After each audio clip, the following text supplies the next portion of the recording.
नमस्कार, जय हिंद दोस्तों।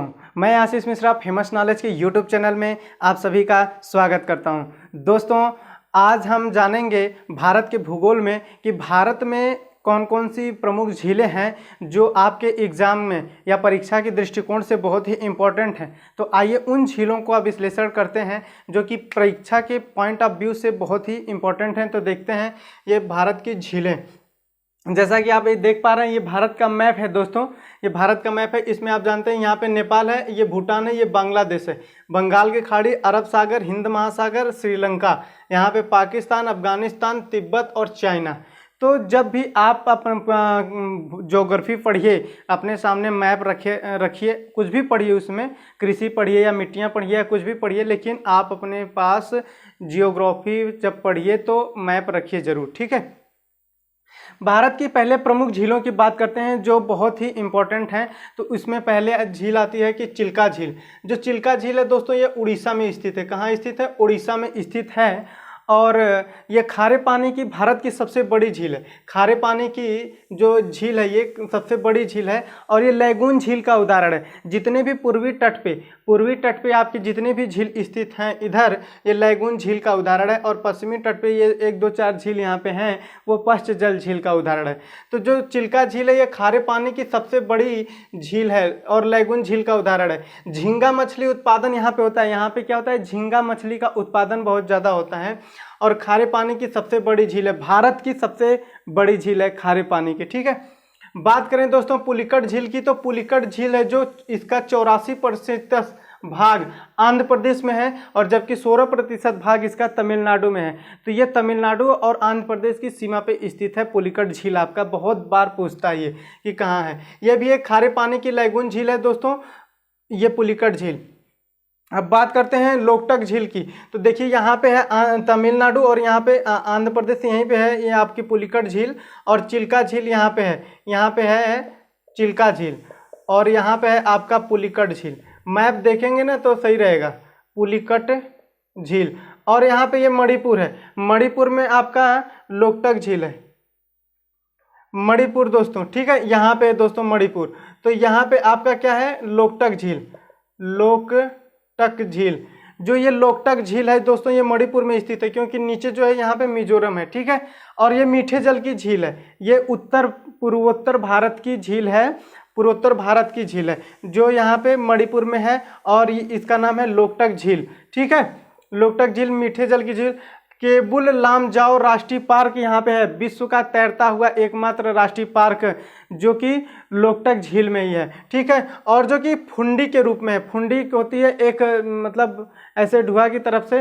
तो यहीं पे दोस्तों डांसिंग डियर, इसी राष्ट्रीय पार्क में आपका डांसिंग डियर पाया जाता है, एक हिरन पाया जाता है। जैसे मान लीजिए वो उस तालाब में एक फुंडी से दूसरे फुंडी पर जाने के लिए जब ऐसे कूदता है तो अपना बैलेंस बनाने के लिए ऐसे ऐसे करता है, तो इसको डांसिंग डियर के नाम से जानते हैं, ठीक है। इसलिए इसको डांसिंग डियर के नाम से जानते हैं। और ये अगर पूछे कि डांसिंग डियर किस पार्क में पाया जाता है तो केबुल लामजाओ राष्ट्रीय पार्क जो कि लोकटक झील में स्थित है, ठीक। अगर बात करें इसके बाद प्रमुख झीलों में, तो सांभर झील आती है कि जो सांभर झील है ये राजस्थान के जयपुर में स्थित है और जयपुर से लगभग 60 किलोमीटर की दूरी पर है। ये सर्वाधिक खारे पानी की झील है, भारत की सबसे ज़्यादा सर्वाधिक खारे पानी की झील में। कहने का तात्पर्य यह है कि यहाँ का जो पानी है वह सबसे अधिक खारा है भारत में, ठीक है। तो ये है झील और इसमें जो भारत के कुल नमक उत्पादन का 8.7% हिस्सा जो है ये सांभर झील से ही उत्पादित होता है, ठीक है। और ये 3 जिलों जयपुर, अजमेर, नागौर, अगर इसको याद रखना है तो आप एक ट्रिक बना सकते हैं, जान जैसे जयपुर, अजमेर, नागौर, ये 3 जिलों की सीमा पर स्थित है, 3 जिलों की सीमा बनाती है ये, ठीक है। और अगर कहें कि HSL यानी हिंदुस्तान साल्ट लिमिटेड एक फैक्ट्री है जहाँ पे नमक का उत्पादन करती है, तो ये सांभर झील के पास में ही स्थित है, ठीक है। ये चारों झीलें आपकी बहुत ही इंपॉर्टेंट है, हर एग्जाम में पूछी जाती हैं। अगर सेंट्रल गवर्नमेंट के एग्जाम की बात करें, राज्य स्तरीय एग्जामों पर भी पूछी जाती हैं। चोलामो झील की बात करते हैं तो चोलामो झील है जो दोस्तों सिक्किम में स्थित है। यह भारत की सबसे अधिक ऊंचाई पर स्थित झील है दोस्तों, लगभग 18,000 मीटर, लगभग 18,000, ठीक है, 18,000 मीटर, 18,000 फुट है, सॉरी 18,000 फुट पे है ये स्थित, ठीक है। यहीं से तीस्ता नदी का उद्गम स्थल होता है, जो कि पश्चिम बंगाल में बहते हुए आपकी ब्रह्मपुत्र नदी में मिल जाती है। ठीक है, तो तीस्ता नदी का उद्गम स्थल यहीं होता है। लोनार झील की बात करते हैं तो लोनार झील है जो दोस्तों महाराष्ट्र के बुल्ढाना जिले में स्थित है। कहाँ है? महाराष्ट्र के बुल्ढाना जिले में स्थित है और ये उल्कापात से बनी हुई है। ये क्वेश्चन तो कई बार पूछ चुका है कि उल्कापात से निर्मित भारत की कौन सी झील है, तो वो है लोनार झील। ज्वालामुखी भी अगर पूछे तो यही है, ज्वालामुखी से निर्मित झील तो लोनार झील। तो ध्यान दीजिएगा कि ज्वालामुखी और उल्कापात द्वारा निर्मित भारत की जो झील है वह लोनार झील है। दोस्तों ऐसा नहीं है कि ये सारी झीलें आपको याद रखना है एक टाइम में। ये जो वर्तमान समय में किसी कारणवश अगर चर्चा में रहती है झील, वही एग्जाम के में पूछी जाती है, लेकिन आपको सबके बारे में जानकारी रखना है। अब आइए देखते हैं कि और भी कौन कौन सी झीलें हैं। दोस्तों आप देख सकते हैं कि ये केरल, यहाँ पे आपका केरल, तो केरल में यहीं पे आपका है वेम्बनाड झील। ये है वेम्बनाड झील। इसके बाद इससे नीचे है अष्टमुदी झील, अष्टमुडी झील। इसी के नीचे है पेरियार झील, और पेरियार झील से ही पेरियार नदी निकलती है और पेरियार नदी पर ही पेरियार बांध बनाया गया। ध्यान दीजिएगा, ये तीनों चीज़ बहुत ही इंपॉर्टेंट है, स्टार लगा लीजिए। पेरियार झील कहाँ है? यह केरल में स्थित है और पेरियार नदी यहीं से निकलती है। अष्टमुडी झील, ये तीनों कहाँ हैं? केरल में स्थित हैं, और ये पश्चजल झील का उदाहरण है। पश्चजल झील का उदाहरण है ये कैसी झीलें का उदाहरण है? पश्चजल झील का उदाहरण है आपकी ये तीनों झीलें। अब जो दोस्तों यहाँ पे जो ये आपका वेम्बनाड झील है, वेम्बनाड झील में ही एक वेलिंगटन द्वीप है, और इसी पर आपका जो है NH नेशनल हाईवे 47A जो भारत का सबसे छोटा राष्ट्रीय राजमार्ग है 47A, इसी द्वीप पर स्थित है। वेम्बनाड झील में ही स्थित वेलिंगटन द्वीप पर स्थित है। ठीक है दोस्तों, वेलिंगटन द्वीप पर स्थित आपका नेशनल हाईवे 47A जो भारत का सबसे छोटा है वह इसी पर स्थित है, और इसी झील में नौकायान की प्रतियोगिताएं की जाती हैं केरल में। ठीक है, तो अब आइए देखते हैं कि अन्य कौन कौन सी प्रमुख झीलें हैं भारत की।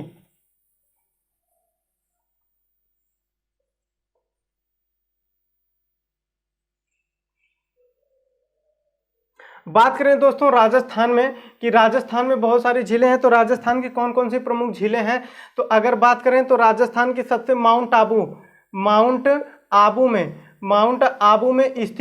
आबू पर ही स्थित एक झील है जिसको कहते हैं नक्खी झील। यह बहुत ही इंपॉर्टेंट है। तो अगर पूछे नक्खी झील कहाँ है, तो यह माउंट आबू पर स्थित है, राजस्थान में ही। राजस्थान के उदयपुर जिले में ही बहुत सारी झीलें हैं। उदयपुर जिले की बात करें, उदयपुर की झील की बात करें तो इसमें आपका जयसमंद झील। ठीक है, और इसके बाद अगर बात करें तो जयसमंद झील को ही डेबर झील भी कहते हैं दोस्तों, ध्यान दीजिएगा। ठीक है, डेबर झील कहिए या जयसमंद झील कहिए, दोनों का मतलब एक ही हुआ। ठीक है, और अगर कहें तो पिछौला झील, कौन सी? पिछौला झील, यही राजस्थान में ही है। फतेह सागर, पिछौला झील और जयसमंद झील, ये तीनों उदयपुर में स्थित हैं। ध्यान दीजिएगा कि ये जो डेबर झील है यानी जयसमंद झील है, इसे एशिया की सबसे बड़ी कृत्रिम झील का दर्जा प्राप्त है। अगर पूछे कि एशिया की सबसे बड़ी कृत्रिम झील कौन सी है, तो डेबर झील है दोस्तों, या इसी को जयसमंद झील भी कहते हैं। ठीक है, अगर बीकानेर में देखें तो एक बीकानेर में है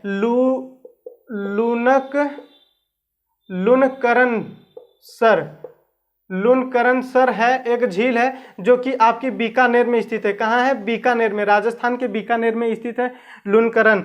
अगर बात करें डिडवाना झील, तो यह आपके नागौर जिले में स्थित है। कहाँ है? नागौर जिले में स्थित है डिडवाना झील। ठीक है दोस्तों, अगर बात करें तो राजसमंद की, तो यह राजसमंद जो झील है यह राजसमंद जिले में ही स्थित है, राजसमंद जिले में। राजसमंद जिला यहाँ पे आपका है, यहाँ पे नीचे, तो राजसमंद जिले में ही राजसमंद झील है। अब देख लीजिए कि माउंट आबू पर नखी झील है, और उदयपुर में है जयसमंद डेबर झील, पिछोला झील या फतेह सागर झील, ये राजस्थान के उदयपुर जिले में। डिडवाना झील नागौर में है। राजसमंद झील राजसमंद जिले में। लुनकरण सर जो है यह बीकानेर में स्थित है। अब आइए देखते हैं कि उत्तराखंड में कौन कौन सी प्रमुख झीलें हैं जो कि महत्वपूर्ण हैं। तो अगर उत्तराखंड की बात करें दोस्तों, तो भीमताल, देवताल, खुरपा ताल, और अगर इसके बात करें तो सात ताल और नैनीताल, माता ताल, इसको कहीं माला ताल भी लिखा रहता है, ठीक है दोस्तों। और इसके बाद है रूपकुंड। ध्यान दीजिएगा कि रूपकुंड जो है झील इस समय चर्चा में है, क्योंकि यहाँ पे बहुत ज़्यादा हड्डियाँ मिली हैं, हड्डियों के अवशेष मिले हैं, इसलिए चर्चा में। तो ये याद रखिएगा कि ये पूछा जा सकता है किसी न किसी एग्जाम में फिलहाल के। तो ये रूपकुंड झील, भीमताल, देवताल, खुरपाताल, सात ताल, नैनीताल, माता ताल और रूपकुंड झील, ये कितनी हैं? ये जो उत्तराखंड जिले में स्थित है। अगर हिमाचल प्रदेश की बात करें तो सूरज ताल और चंद्रताल, नाको झील, ये कहाँ है? हिमाचल प्रदेश में है। उत्तराखंड में ये एक और झील है राकस ताल दोस्तों, आपकी राकस ताल, याद रखिएगा कि राकस ताल भी उत्तराखंड में ही स्थित है, ठीक है। अगर मध्य प्रदेश की बात करें तो मध्य प्रदेश में है भोजताल है दोस्तों, भोजताल है जो आपके मध्य प्रदेश में है, ठीक है। अब अगर आपकी अरुणाचल प्रदेश की बात करें तो अरुणाचल प्रदेश में एक और झील है कोलेरू झील। कौन सी है? कोलेरू झील है आंध्र प्रदेश में। अगर हरियाणा की बात करते हैं, ठीक है दोस्तों, हरियाणा की बात करें तो हरियाणा में है एक झील है सुखना झील। कौन सी? सुखना झील, ये जो कि पंचकुला में स्थित है। सुखना झील पंचकुला में स्थित है। अगर इसके बाद बात करें दमदमा झील, कौन सी? दमदमा झील। और इसके बाद बात करते हैं सुल्तानपुर झील,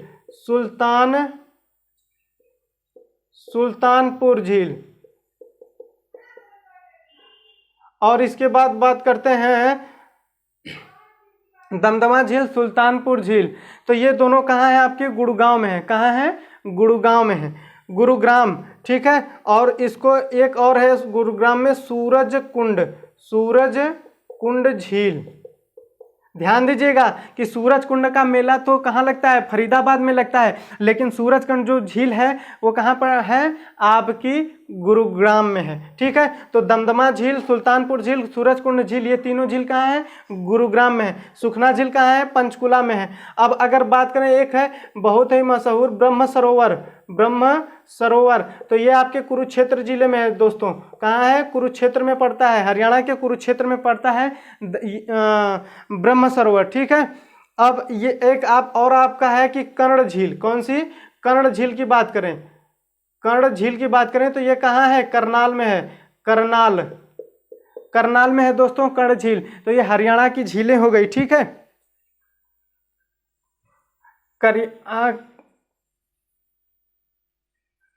अब आइए बात करते हैं दोस्तों तेलंगाना की झीलें। तेलंगाना की बात करें तो हुसैन सागर। कौन सी? हुसैन सागर और निजाम सागर। ध्यान दीजिएगा कि ये जो निजाम सागर है यह मंजरा और तुंगभद्रा नदी पर बांध बना करके बनाया गया है, निजाम सागर बांध। तो यानी कि ये मानव निर्मित है एक तरह से, ठीक है। तो तेलंगाना में ये हो गया। अब अगर बात करें कि नदियों के किनारे नदियों पर बांध बना करके कौन कौन से मतलब झील का निर्माण किया गया है, तो आपका इसमें सबसे पहले आता है गोविंद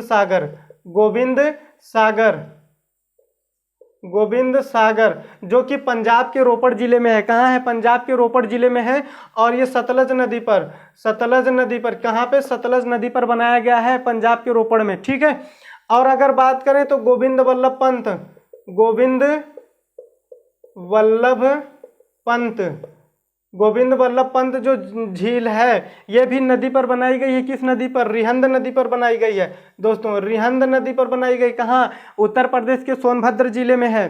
ठीक है, रिहंद नदी पर ये रिहंद बांध बनाया गया। उसके आगे जो जलाशय इकट्ठा हो गया है उसी को गोविंद वल्लभ पंत कहते हैं। ठीक है, अगर बात करते हैं दोस्तों उकाई झील, उकाई झील तो गुजरात में ही ताप्ती नदी पर आपकी उकाई जल परियोजना है और उससे जो जलाशय का निर्माण होता है उसे उकाई झील कहते हैं। अगर बात करें दोस्तों नागार्जुन सागर की, तो जो नागार्जुन सागर है यह कृष्णा नदी पर, कहाँ? कृष्णा नदी पर आंध्र प्रदेश में बनाया गया है। कृष्णा नदी पर ही परियोजना बनाई गई है नागार्जुन बांध परियोजना। इसी के द्वारा जो जलाशय का निर्माण होता है तो नागार्जुन सागर उसको बोलते हैं। ठीक है, तो नागार्जुन सागर कृष्णा नदी पर है। अब अभी मैंने आपको बताया कि जो निजाम सागर है वह तेलंगाना में है, तुंगभद्रा और मंजरा नदी को मिला करके बनाया गया है। ठीक है, अगर बात करें तवावोहर झील की, तो ये जो है दोस्तों आपकी नर्मदा नदी पर मध्य प्रदेश में नर्मदा नदी पर होशंगाबाद जिले में, कहाँ? होशंगाबाद जिले में नर्मदा नदी पर बांध बना करके बनाया गया है तवावोहर झील। तो ये बहुत इम्पोर्टेंट जो झील थी ये भारत के संदर्भ में, तो आप इनको याद रखिएगा कि भारत के संदर्भ में ये सारी झीलें थी। अब आपको इसमें पढ़ना है दोस्तों। ध्यान दीजिएगा कि इसमें मैं जम्मू कश्मीर की एक भी झील को मेंशन नहीं किया हूँ, क्योंकि वो अभी जस्ट मतलब कुछ समय पहले बना है केंद्र शासित प्रदेश, तो इसलिए मैं उसके लिए एक अलग से वीडियो आपको दूंगा 2-4-5 मिनट का कि उत्तर प्रदेश जम्मू कश्मीर की कौन कौन सी झीलें हैं और लद्दाख की कौन कौन सी झीलें हैं। आपको अगर उत्तर प्रदेश की झीलों के बारे में जानकारी लेना है तो मैं नीचे डिस्क्रिप्शन बॉक्स में एक लिंक डाल दूंगा, आप उसमें देखिएगा। केवल उत्तर प्रदेश की झीलों के बारे में ही वहाँ पे दिया गया है और ये सारी झीलें आपके लिए बहुत इंपॉर्टेंट है। तो दोस्तों मिलते हैं नेक्स्ट वीडियो में, तब तक के लिए नमस्कार, जय हिंद।